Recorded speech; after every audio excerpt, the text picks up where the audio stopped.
అయితే clock tower లోనే అయితే ఉన్నాయి 2 ట్రిక్లు అయితే. ఇదైతే ఒక యూట్యూబర్ దగ్గర అయితే చూసాను. దీనికైతే ఒక శాంటైనా క్యారెక్టర్ అయితే కావాలి. ఇవన్నీ క్లాక్ టవర్ పైకి వచ్చేసి శాంటైనా క్యారెక్టర్ అయితే వేసేసి ఒక 2 గన్లు అయితే తెచ్చుకున్నాను అనమాట. ఈ ట్రిక్ వచ్చేసి ఏంటంటే ఒక ఎనిమిని కానీ కొడితే డ్యామేజ్ అయితే పడుతుంది. అది ఫేక్ డ్యామేజ్ పడి ఎనిమి అయితే చచ్చిపోడంట. ఈ మిత్ వర్క్ అవుతుందో లేదో చూద్దాం.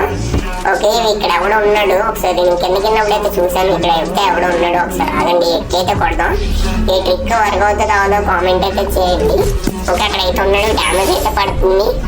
చెక్ చేసి ఈ ట్రిక్ అయితే వర్క్ అయితే అవ్వలేదు. ఇదైతే ఫెయిల్ అయితే అయిపోయింది. ఇదైతే ఫేక్ అనమాట. సెకండ్ ట్రిక్ అయితే వెళ్ళిపోదాం. ఇవ్వండి, సెకండ్ ట్రిక్ అయితే వచ్చేసాం. ఇక్కడ శాంటైనా క్యారెక్టర్ని కరెక్ట్గా నేను ఒగ్గినట్టు అయితే ఒగ్గండి. ఓకే, ఒగ్గాను. కరెక్ట్గా ఒగ్గారు కాబట్టి వాల్ అయితే నీట్గా వేసుకోండి అనమాట. క్యారెక్టర్ కనబడకుండా ఇలా వాల్ అయితే వేయాలి. దీనికైతే ఒక 3 వాల్ అయితే కావాలన్నమాట. ఒకటి వేసిన తర్వాత ఇంకొకటి సైన్ అయితే వేయండి. మళ్ళీ బయటకి అయితే వచ్చేస్తాడు కదా. ఓకే, ఇటు పక్క కూడా ఇంకొకటి అయితే వేసేయండి. కానీ శాంటైనా మీద ఒక్కగానే టెలిపోర్ట్ అయితే అయిపోయాడు. చూసారా, ఈ మిత్ అయితే వర్కౌట్ అయితే అయింది.